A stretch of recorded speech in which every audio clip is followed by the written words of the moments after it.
नमस्कार, आप देख रहे हैं ND24। आपके साथ मैं हूं सुनील विश्वकर्मा। बाखबर के इस अंक में आप सभी का बहुत स्वागत है। बाखबर में आज हम बात करेंगे स्वास्थ्य कर्मियों को किस तरह संक्रमण का खतरा बढ़ता जा रहा है, और यदि हम दवा विक्रेताओं की बात करें तो ये खतरा दवा विक्रेताओं पर भी बढ़ता जा रहा है। और इसके लिए क्या कुछ दवा विक्रेताओं को प्रयास करने चाहिए, क्या दवा विक्रेताओं से सीधे संपर्क में आए लोग सावधानी रख रहे हैं या नहीं रख रहे हैं, और इसके अलावा तमाम बातें भी निकलकर सामने आ रही है जिसको लेकर आज हमें विचार करना है, विमर्श करना है। क्या सैनिटाइजर और मास्क आसानी से उपलब्ध हो रहे हैं लोगों तक, या इसके अलावा हम ये कह सकते हैं कि कोरोना संकट में आगामी महीनों में दवा की उपलब्धता के आखिर क्या इंतजाम रहेंगे। बात यदि हम कोरोना की करें तो कोरोना लगातार तेजी से अपने पैर पसारता जा रहा है, लेकिन इसके बावजूद भी प्रदेश सरकार के द्वारा तमाम व्यवस्थाएं की जा रही हैं। कहा यह भी जा रहा है कि नाकाफी व्यवस्थाएं हैं तमाम, लेकिन उसके बावजूद भी कहा यह जा रहा है कि यदि व्यवस्थाएं आम जनता तक पहुंचती हैं, यदि डॉक्टर्स अपने काम कर्तव्य निष्ठा से पूरे करते हैं तो जल्द ही इस कोरोना वायरस को हराया जा सकता है।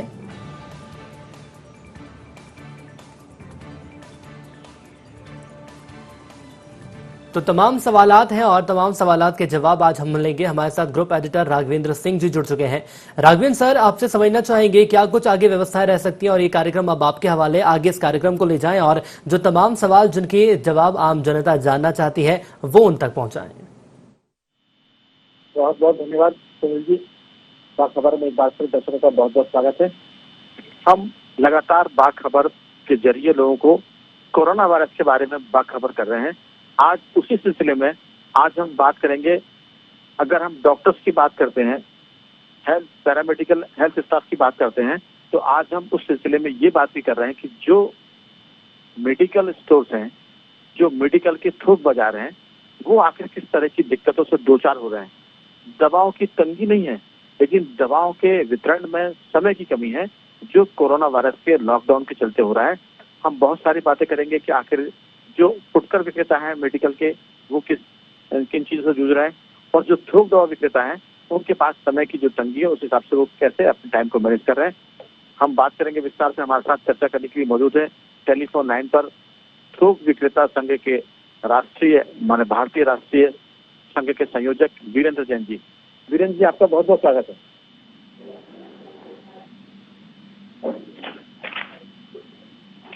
वीरेंद्र जी, मेरी आवाज सुन पा रहे हैं?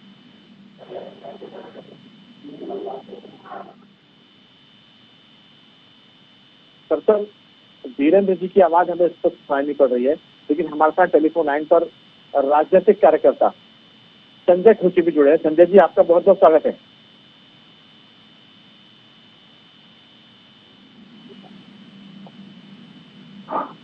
मेरी आवाज आ रही? धन्यवाद राघवेंद्र जी। हाँ, संजय जी, आपकी आवाज आई हमें। दरअसल संजय जी, आप राजनीतिक कार्यकर्ता भी हैं, सामाजिक सरोकार भी हैं। कोरोना वायरस के चलते सरकार जो चेतना लाने की बात कर रही है, जागृति की बात कर रही है, वो जनता कहीं कहीं पूरा कर रही है और कहीं कहीं लापरवाही भी कर रही है। हम जनता की लापरवाही के साथ साथ जो दवा बेचने के काम में लगे मेडिकल स्टोर के केमिस्ट एंड ड्रगिस्ट, उनकी भी दिक्कतें हैं।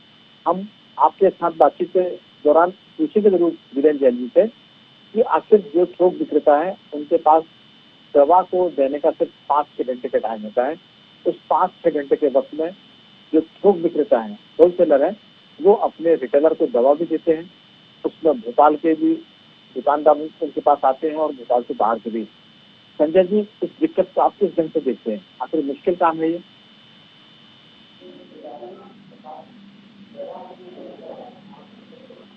हेलो जी संजय जी। जी, मेरा इस संदर्भ में ये कहना है कि ये जो बीमारी है कोरोना, इस बीमारी का कोई इलाज आज तक हुआ नहीं है, आया नहीं है बाजार में। इसका एक ही इलाज है, फिजिकल डिस्टेंस। हम उस नियम को अगर पालन करेंगे तो कोरोना के ऊपर अपना कवर कर सकते हैं। लेकिन मुझे यहाँ पे ये कहते हुए बड़ा दुख हो रहा है कि ये जो कोरोना बढ़ रहा है, ये उन समझदार लोगों के कारण बढ़ रहा है जिनको ये सब नियम कायदे मालूम है। लगातार लोग इसमें आगे उलझ रहे हैं। वो उसका कारण सिर्फ इतना है कि जिन लोगों को इसका नियम पालना था वो उस नियमों का पालन नहीं कर रहे हैं, चाहे वो दवा विक्रेता हो, चाहे वो रिटेल विक्रेता हो। उन सब को कुछ नियमों का बहुत ही जरूरी है, नियमों का पालन करना। और इन नियमों को समझना पड़ेगा कि ये नियम क्या है। ये नियम सिर्फ एक है, वो है फिजिकल डिस्टेंस। आप जिससे बात कर रहे हैं उससे कम से कम 1 मीटर दूरी पर रहकर बात करेंगे तो ये कोरोना से आप रहेंगे। और इसमें कहीं ना कहीं लापरवाही हो रही है और इस लापरवाही के कारण ही ये सब बीमारी बढ़ रही है। बिल्कुल संजय जी, आपने ठीक बात की। हमारे साथ फोन लाइन पर वीरेंद्र जैन जुड़ गए हैं, होलसेलर जो विक्रेता संघ है उसके भारतीय राष्ट्रीय केमिस्ट संघ के संयोजक है। वीरेंद्र जी, आपका बहुत बहुत स्वागत है। वीरेंद्र जी, मेरी आवाज सुनाई पड़ रही है आपको? जी, सुन पा रहा हूँ मैं आपको। हाँ, दरअसल हम ये जानना चाहते हैं कि जो दवा विक्रेता काम कर रहे हैं वो भी एक कठिन काम है, उनको भी हम कोरोना से लड़ने वाले योद्धा मानते हैं। अब जो होलसेलर हैं उनके पास समय कम है और उनके पास डिमांड ज्यादा है। आपके पास जो काम करने वाले लोग हैं उनकी संख्या घट गई है और डिमांड बढ़ गई है, क्योंकि भोपाल के अलावा बाहर के भी जो दुकानदार है वो आपके पास आते हैं। और तो आप उनको किस तरह से सोशल डिस्टेंसिंग मेंटेन करते हैं और किस तरह से उनके सामान की आपूर्ति कर रहे हैं? जो दिक्कतें आ रही हो कृपया हमसे शेयर करें। जी जी, जैसा कि अभी देखने में आया है, सोशल डिस्टेंसिंग के लिए दवा व्यवसायी काफी हद तक सक्षम है और इस नियम को निभाने में अपनी कर्मठता दिखा भी रहे हैं। हमारे दवा व्यवसायी ने डे 1 से 22 तारीख को जैसे लॉकडाउन हुआ था, उसके बाद सेकेंड डे ही लगभग 1 मीटर की दूरी पे अपनी प्रशासन ने अपनी व्यवस्था की है। उससे पहले ही अपनी नैतिक जिम्मेदारी समझते हुए अपने दुकानों के आगे 1-1 मीटर के गोले बना लिए थे। मैं अगर पूरी दवा बाजार की बात करूं तो दवा बाजार में आगे से फ्रंट फेस से लगभग 1.5 मीटर तक रस्सी बांधी गई है। उस रस्सी के बीच में अपने गोले बनाए हुए हैं। उन गोलों के बीच में ही क्रमबद्ध तरीके से खड़े होकर दवाइयाँ दी जाती है कस्टमर को। दवा विक्रेता अपनी नैतिक जिम्मेदारी को समझते हुए पहले से ही सजग है कि जब भी कभी ऐसी महामारी और आपदा की स्थिति आती है, क्योंकि पिछले 8 साल से स्वाइन फ्लू और फ्लैग ऐसी स्थितियों में दवा विक्रेता ने अपनी अहम भूमिका निभाई थी। और मैं प्रदेश की बात मेरा सवाल ये है कि जिस तरह से जो हमें खबर है, भोपाल में दवा बेचने वाले मेडिकल स्टोर के 2 लोग इस संक्रमण की चपेट में आ गए हैं।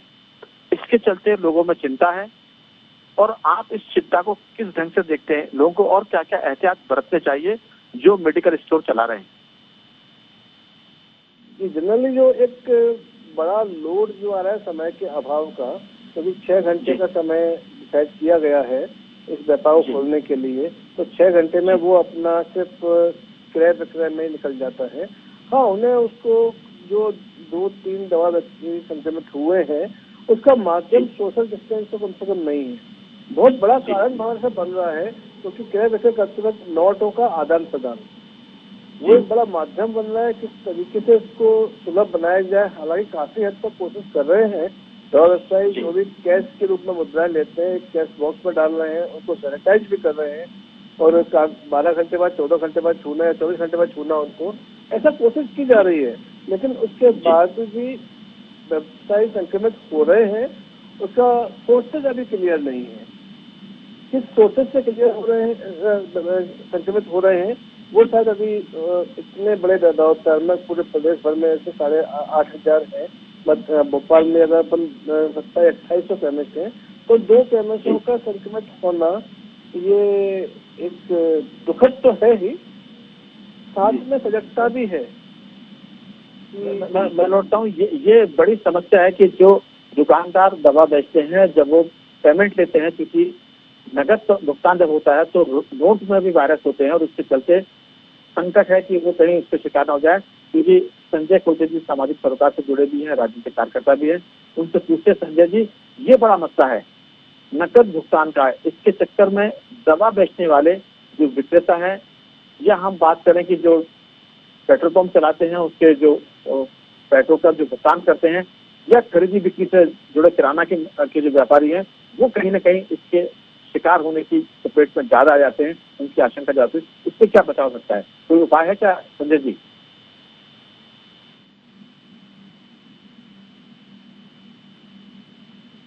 जी संजय जी, आवाज आ रही है मेरी आपको?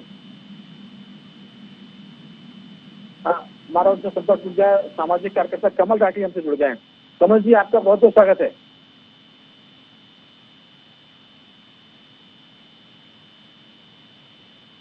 राठी जी, मेरी आवाज आ रही है आपको? कहीं ना कहीं अभी तकनीकी दिक्कत से हम बात नहीं कर पा रहे, लेकिन वीरेंद्र जी, ये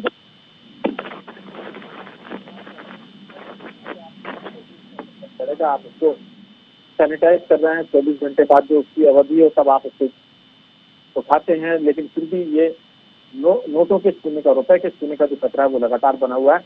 इसको जो गांव देहात के मेडिकल स्टोर चलाने वाले हैं, उनको आप क्या इस बारे में सुझाव देना चाहेंगे? जी, जितने भी केमिस्ट है मेरे, सभी लोग आपस में एक दूसरे से अपने विचार, अपने एक्सपीरियंस साझा कर रहे हैं और एक दूसरे से ये भी कोरोना से प्रोटेक्शन के लिए क्या क्या सावधानियां बरतना चाहिए आपस में विचार विमर्श करते हैं। और ग्लव्स पहनना, मास्क पहनना, सोशल डिस्टेंसिंग मेंटेन करना, हम समझते काफी हद तक केमिस्ट है ही, लेकिन फिर भी अपन जितना इसको रिमाइंड करते रहेंगे, हमारे दिमाग में एक एक्साइट बनता जाता है कि हाँ, हमें ये करना ही है, हमारी प्रैक्टिस बनती जाती है। तो इसलिए मैं वीरेंद्र जी, मैं एक मिनट कहूंगा आपको। हमारे साथ सामाजिक कार्यकर्ता कमल राठी जुड़ गया। कमल जी, आपका बहुत बहुत स्वागत है। नमस्कार जी। वैसे अभी संकट ये है कि डॉक्टर्स की टीम, जो हेल्थ डिपार्टमेंट की टीम है, वो कोरोना वायरस से संघर्ष कर रही है। किराना व्यापारी हैं, पेट्रोल पंप के जो पेट्रोल देने वाले हैं, लेकिन एक बड़ा संकट ये कि जो दवा बेचने वाले हैं, मेडिकल स्टोर के संचालक, वो भी इसकी चपेट में आने लगे हैं। भोपाल में करीब हमारी जानकारी है कि 2 मेडिकल दुकान के जो संचालक हैं वो कोरोना वायरस की चपेट में आ गए हैं। आखिर वो कैसे बच्चे? जो हमारे साथ टेलीफोन लाइन पर होस्ट कर रहे हैं वीरेंद्र जैन जी, भारतीय राष्ट्रीय केमिस्ट संघ के संयोजक हैं। वो, उनका कहना ये है कि जो नगद भुगतान होता है उसमें जो रुपए लिए जाते हैं, कई बार नोटों में वायरस होता है, और उस नोटों के वायरस के चक्कर में, कोरोना वायरस के चक्कर में दुकानदार उसके शिकार हो रहे हैं। आपको लगता है कि अब सीधा जो भुगतान है वो पेटीएम के थ्रू हो या क्रेडिट कार्ड से हो, डेबिट कार्ड से हो, इस पर आना चाहिए? दवा विक्रेता को आपकी राय? नहीं, क्रेडिट कार्ड और डेबिट कार्ड भी वही काम करेगा जो कैश का काम होगा। मुझे लगता है कि अब ऑनलाइन ट्रांसफर ही करना पड़ेगा और पहले से ही ऑर्डर बुक हो जाए इनके पास, वो माल तैयार रखें, ऑनलाइन ट्रांसफर हो जाए और आदमी डिस्पैच हो जाए, जिससे वहाँ सोशल डिस्टेंसिंग भी हो सके और वहाँ कोई ज़्यादा भीड़ भी ना लगे। और ये तो प्रैक्टिकली अब कोरोना के साथ जीना हर आदमी को सीखना पड़ेगा, तरीके ढूंढने पड़ेंगे। मुझे लगता है कि कोरोना थोड़ा लंबा चलेगा, तो इसको मेंटेन करने के लिए, इन सब चीज़ों से बचने के लिए तरीके ही हमें ढूंढने पड़ेंगे कि क्या क्या हम बेहतर तरीके निकाल सकते हैं उससे ज़्यादा बचने के लिए, और कंटेमिनेशन से मतलब एक दूसरे से किसी भी तरह वो ना हो पाए टच। जो आपने कहा कि अब कोरोना लंबा चलेगा, इसके साथ जीने की आदत डालनी पड़ेगी, लेकिन जो भुगतान का मामला है, जो रिटेलर है, जो फुटकर विक्रेता है, जो उसके पास कोई 100 रुपए की दवा लेने आता है, कोई 50 रुपए की दवा लेने आता है, कोई 200 की दवा लेने आता है, वो किस तरह से, क्योंकि हर एक के पास एटीएम और माने क्रेडिट कार्ड और डेबिट कार्ड नहीं होता है जिसके जरिए वो भुगतान कर पाए। जो फुटकर विक्रेता, उसके सामने बड़ा संकट है। नहीं, बिल्कुल वैसा आपकी बात से सहमत हूँ। तो वो उसमें वही है कि जैसा अभी कोई वो उन्हें बता रहे थे थोड़ी देर पहले कि कैश बॉक्स रख लिया, जो कैश आया वो उसमें डालते चले और चिल्लर अलग रखते चले, अपने पास की सैनिटाइज की हुई वो लोगों को लौटाते चले, लेकिन वो कहीं ना कहीं एक दूसरे से कैरी तो हो ही रहा है। तो वो कैसे तरीका ईजाद किया जा सकता है, ये बड़ा मुश्किल है, प्रैक्टिकल है। अब अपने आप ही लोग उसको ईजाद करेंगे और उसके लिए मुझे लगता है कि खुद ही लोग उसका कोई तरीका ईजाद करेंगे चलते चलते, और उसके चलते ही चीजें काम हो पाएगा। दरअसल हम लोग की जो बातचीत हुई है, उस बातचीत के हिसाब से जो दवा विक्रेता है, खासतौर से फुटकर, वो बड़े डरे हुए हैं, क्योंकि इंदौर में भी 2 मेडिकल चलाने वाले, जो स्टोर चलाने वाले संचालक है, वो भी इसके शिकार हुए हैं। वो अभी उनका इलाज जारी है। भोपाल के भी 2 मेडिकल स्टोर के संचालक इसका शिकार हुए हैं। उनकी दिक्कत जो है, एक तो वो जब फुटकर विक्रेता जाता है थोक वाले के पास, तब उसके यहाँ भीड़ होती है। भीड़ की वजह यह है कि समय कम है। जैसा वीरेंद्र जैन जी बता रहे हैं कि हमारे पास समय की कमी है, हमें उतने समय के भीतर ही भोपाल के जो मेडिकल स्टोर वाले हैं उनको भी दवा देनी है, उसी समय में जो भोपाल से बाहर के दुकानदार आते हैं उनको भी समय दवा देनी है। इस आपाधापी में कहीं ना कहीं जो फुटकर विक्रेता है वो 2 जगह से पिस रहा है। मैं पूछूंगा वीरेंद्र जी से, ये वीरेंद्र जी इसका कोई उपाय आपको लगता है कि कोई उपाय मिल पाएगा? हमने काफी कोशिश की है कि जैसे हमने व्हाट्सएप नंबर पर प्रायर ऑर्डर बुक करने का एक सिस्टम बनाया हुआ है, तो काफी हद तक वो लोग आते हैं। लेकिन आज जो समय के अभाव वाली बात जो मैंने अभी पिछले वाक्य में कही थी, तो एक समय ऐसा है कि लिमिटेड पीरियड में कई काम को डिवाइड करना है। उपाय के रूप में जैसे डे बाय डे हमने कोशिश भी की है कि कुछ दुकानदारों को पहले से फोन लगा के जब दुकान तक पहुंचते हैं, ऑर्डर ले चुके होते हैं, ऑनलाइन बिलिंग भी करते हैं। हमारे ऐसे दुकानदार भी हैं, ऑनलाइन शॉप से कनेक्ट होकर बिलिंग भी कर चुके होते हैं। बस एक सेपरेट विंडो से उनको आते से पैकेट देना है, अकाउंट में ब्लॉक दे जाना है। तो अगर 6 घंटे में 12 घंटे कम कर पा रहे हैं, वो इसी वजह से हमने वाकई में कुछ प्रोडक्शन लिए हुए हैं और मैनेजमेंट किया हुआ है। लेकिन उसके बाद भी थोड़ा सा प्रॉब्लम तो है अभी, तो समय रहते ही डे बाय डे का रूटीन वर्किंग हमें सिखाएगी। मेरा एक सवाल आपसे भी रहेगा और राकेश जी से भी रहेगा, दोनों से, कि क्या होलसेलर का जो मार्केट है उसमें ऐसा नहीं हो सकता कि होलसेलर का जो संघ है वो अपने मुख्य द्वार पर सैनिटाइजेशन का एक स्प्रे करे, जितने भी दुकानदार उस मार्केट में एंटर होते हैं वो सैनिटाइज हो जाएं, और जब वो निकले तो सैनिटाइज होकर बाहर जाएं। हालांकि ये थोड़ा सा खर्च इसमें आ सकता है, लेकिन दुनिया के कई देशों में ऐसा हो रहा है। भोपाल के अगर जो थोक विक्रेता हैं वो अपने बाजार में एंट्री गेट पर अगर सैनिटाइजेशन का एक कोई सिस्टम लगा दे जो स्प्रे करे, और दुकानदार जो आता है आपका फुटकर विक्रेता वो सैनिटाइज हो जाए, और सैनिटाइज होने के बाद जो अंदर घुसे और वहां से जब माल लेकर आए तब भी सैनिटाइज होते अपनी कार में बैठ जाए। इसी तरह फुटकर विक्रेता भी अपनी दुकान के सामने एक स्प्रे करे, और हालांकि ये महंगा होगा, दिक्कत आएगी, लेकिन ये एक रास्ता है, क्योंकि इसके अलावा कोई रास्ता अभी फिलहाल नजर नहीं आता। वीरेंद्र जी आपकी बहुत संक्षेप में टिप्पणी, और फिर मैं अंतिम टिप्पणी कमल राठी की सुनूंगा। वीरेंद्र जी। इस मशीन को लगाने की व्यवस्था की थी, टनल सैनिटाइजेशन टनल लगाने की व्यवस्था भी की थी, तो आज ही उसे पोस्टपोन किया गया। कि मैं परसों ही नोटिस में पड़ा था जो सभी सीएमएचओ और डिपार्टमेंट को दिया गया था कि इस मशीन को न लगाई जाए। तो इससे काफी सारा इन्फेक्शन, बॉडी इन्फेक्शन, वो सारी चीजें हो रही हैं। तो हेल्थ डिपार्टमेंट की गाइडलाइन है उसको ना लगाई जाने की, वह देखते हुए हमने आज पोस्टपोन की कि इसके बारे में और अपडेट लेते हैं सीनियर से, तो इसके बाद में ध्यान दें। इसके बाद में हमारा केमिस्ट दुकान के बाहर मैनुअली पंप से सैनिटाइज कर रहा है। कोशिश की जा रही है, दुकान के बाहर पानी और साबुन रखे हुए हैं, सैनिटाइजर रखा हुआ है हाथ धोने उधोने, लेकिन फुल बॉडी सैनिटाइजेशन के लिए अभी गाइडलाइन प्रॉपर नहीं है, और शायद वो बॉडी के लिए हार्मफुल है, जैसा कि अभी लास्ट नोटिफिकेशन पढ़ा था मैंने। तो अभी उस बारे में क्या किया, चलिए इसका कोई रास्ता निकलेगा, हम उम्मीद करते हैं कि कोई रास्ता निकलेगा, और लोग कम से कम व्यापार के साथ साथ ग्राहक भी सुरक्षित आएंगे, सुरक्षित अपने घर लौटेंगे। राकेश जी, मेरा आपसे सवाल है कि क्या ये संभव है, जैसे शादी ब्याह के समय एक स्प्रे करने वाला पंखा चलता है, कोई मशीन ऐसी लगा दी जाए जिससे स्प्रे हो और लोग उसमें सैनिटाइज हो जाए? जैसे हमने देखा कि कई बार जो रेलवे स्टेशन है हिंदुस्तान के बाहर देखा, कई बार दिल्ली के मेट्रो में देखा था कि वहाँ मेट्रो स्टेशनों पर सैनिटाइजेशन की व्यवस्था थी।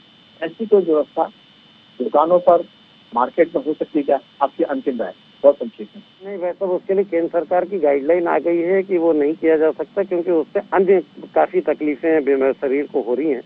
तो उसके लिए केंद्र सरकार ने 2-3 दिन पहले गाइडलाइन जारी कर दी कि उसे जहाँ हो रहा है वहाँ भी बंद कर दें।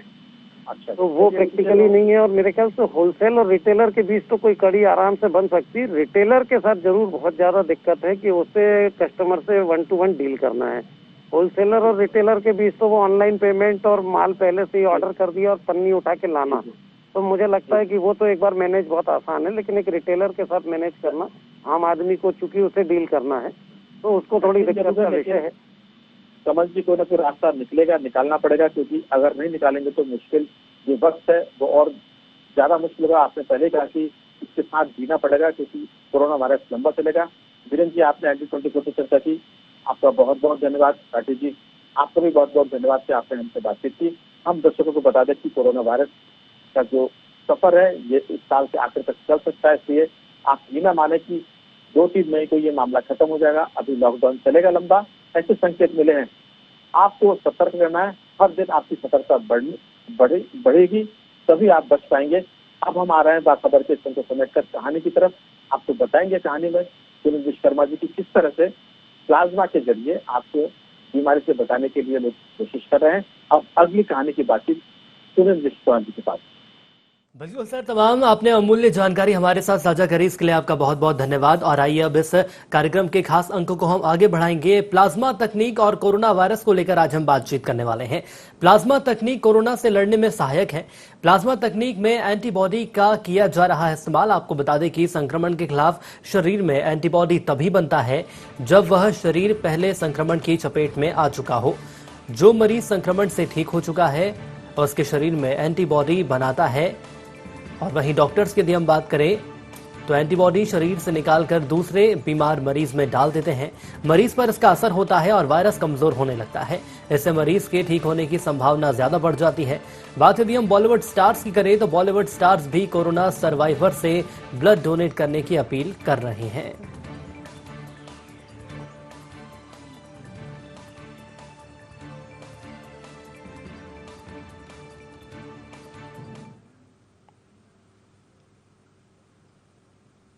इसी के साथ बाखबर के इस अंक में इतना ही। दीजिए इजाजत। नमस्कार।